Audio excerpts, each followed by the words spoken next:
안녕하세요. 오늘은 사성제와 자살 예방이라는 주제로 함께 생각해 보려 합니다. 사성제는 우리가 살아가면서 겪는 고통의 실상을 보여주고 그 원인을 밝히며 또 그 고통에서 벗어날 수 있는 가능성과 길을 제시합니다. 사실 이 사성제 구조는 우리 삶과도 닮아 있습니다. 누구나 살다 보면 정말 힘들어서 차라리 죽고 싶다는 생각이 들 때가 있죠. 사랑하는 사람을 잃거나 이별할 때, 시험이나 사업에서 실패했을 때, 혹은 외로움에 짓눌릴 때, 그 순간에는 죽음이 오히려 해방처럼 느껴지기도 합니다. 그러나 부처님은 법구경 278번 개송에서 이렇게 말씀하셨습니다. 조건 지어진 모든 현상은 괴로움이다. 즉, 살아가는 동안 우리는 수많은 괴로움을 경험합니다. 심지어 즐거움조차 오래 가지 않기 때문에 결국 괴로움의 범주에 들어갑니다. 처음 들으면 비관적으로 느껴질 수 있지만 사실 이것은 현실을 직시하고 고통의 원인을 파악하는 첫걸음입니다. 그렇다면 사성제를 이해하는 것이 어떻게 자살 예방으로 이어질 수 있을까요? 자살을 생각하는 사람들은 극심한 고통 속에서 벗어나고 싶어 합니다. 그러나 고통의 원인을 제대로 알지 못하면 그 고통에서 벗어날 방법을 찾기 어렵습니다. 사성제를 통해 삶의 고통은 누구에게나 찾아오는 보편적인 현상임을 깨닫게 되면 자신의 고통이 특별하거나 예외적인 것이 아니라는 사실을 알게 됩니다. 이는 절망감을 줄여주고 문제 해결을 위한 객관적인 시각을 갖게 하여 자살 충동을 완화하는 데 도움을 줍니다. 부처님은 인간이 피할 수 없는 괴로움을 8가지로 설명하셨습니다. 대표적으로 생로병사, 애별리고, 원증회고, 구부득고, 오음성고가 있습니다. 각각을 구체적인 예시와 함께 정리하면 다음과 같습니다. 첫째, 생로병사입니다. 태어나 늙고 병들며 결국 죽음에 이르는 과정에서 생기는 괴로움입니다. 젊고 아름답고 부유하며 명예로운 지위에 있어도 결국 쇠퇴하고 암이나 치매를 겪거나 죽음의 두려움에 직면하게 됩니다. 둘째, 애별리고입니다. 사랑하는 사람과 헤어지는 괴로움입니다. 연애 실패, 가족이나 반려동물의 죽음 등에서 비롯됩니다. 셋째, 원증회고입니다. 싫은 사람을 만나는 괴로움입니다. 학교나 직장에서 원치 않는 사람과 마주해야 할 때, 혹은 사회적 정치적 환경에서 원하지 않는 지도자나 정책과 부딪힐 때 생깁니다. 넷째, 구부득고입니다. 원하거나 바라는 것을 얻지 못하는 괴로움입니다. 사업 실패, 취업 실패, 실업, 가정 불화, 경제적 어려움, 따돌림, 외로움 등이 여기에 해당합니다. 다섯째, 오음성고입니다. 앞의 7가지 괴로움은 모두 오온의 존재 자체와 집착에서 비롯됩니다. 다만 아라한은 오온을 나라고 집착하지 않기에 오온 자체를 괴로움으로 경험하지 않습니다. 여러분도 이런 경험이 있으실 겁니다. 사랑하는 사람과 헤어지고 나서 내 인생은 끝났다라고 생각했을 때, 혹은 직장에서 매일 얼굴을 마주해야 하는 사람이 너무 싫어 출근 자체가 괴로웠을 때, 이런 순간들은 모두 고성제가 말하는 괴로움의 범주 안에 들어갑니다. 자살은 새로운 고통을 만들어내는 것이 아니라 이미 존재하는 괴로움을 제대로 이해하지 못한 결과일 뿐입니다. 그렇다면 왜 괴로움이 단순한 감정으로 끝나지 않고 삶 전체를 흔들까요?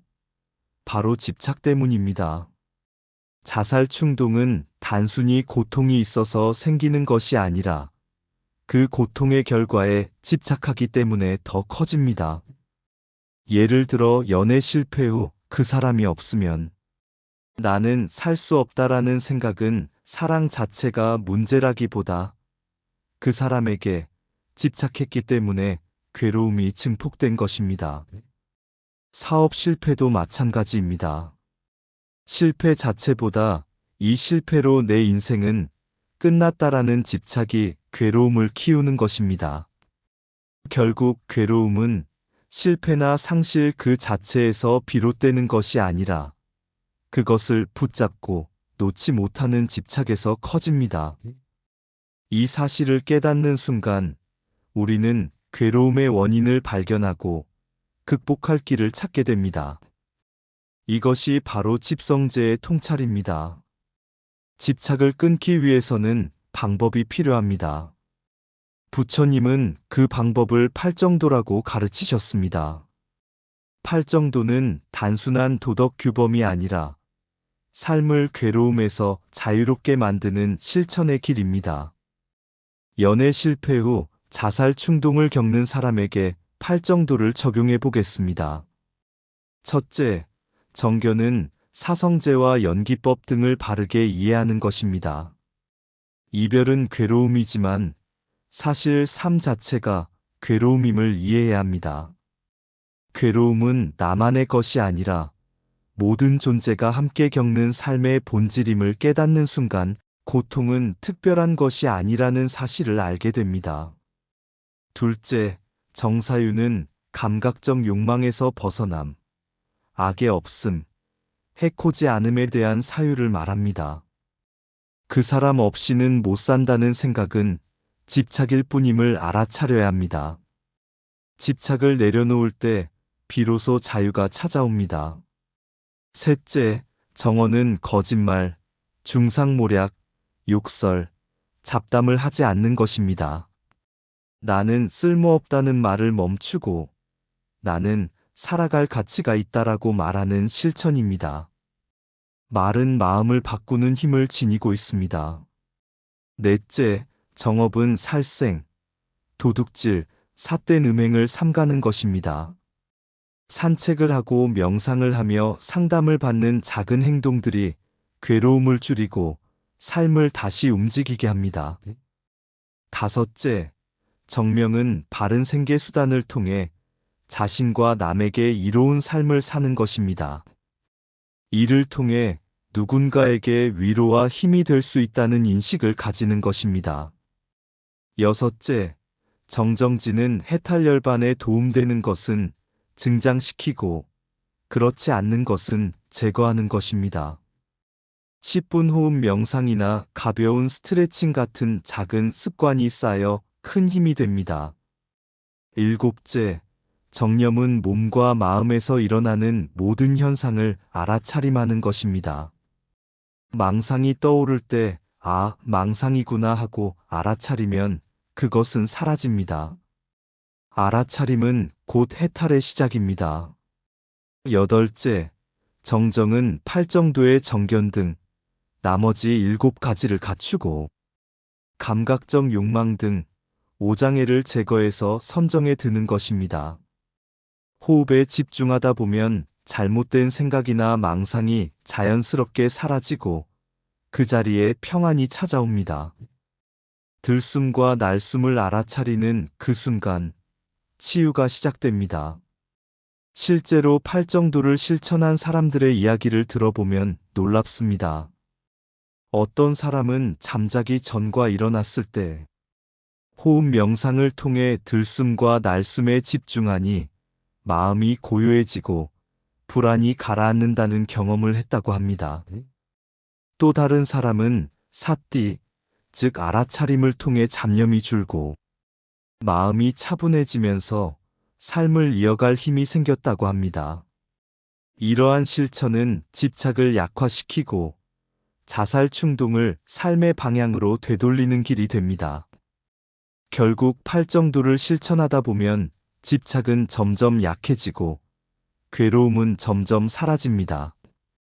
연애 실패의 고통도 그 사람 없이는 안 된다는 집착이 사라지면 더 이상 나를 지배하지 못합니다. 직장에서 승진하지 못해 괴로워하던 사람도 8정도의 실천을 통해 승진이 내 인생의 전부는 아니다라는 깨달음을 얻습니다. 그 순간 괴로움은 힘을 잃고 삶은 새로운 의미를 갖게 됩니다. 이것이 바로 멸성제, 괴로움의 소멸입니다. 사성제는 이렇게 하나의 흐름으로 이어져 삶의 본질을 이해하고 괴로움에서 벗어나는 길을 보여줍니다. 정리하자면 고통은 누구에게나 찾아옵니다. 이별, 실패, 상실, 외로움. 이런 경험은 피할 수 없는 삶의 일부입니다.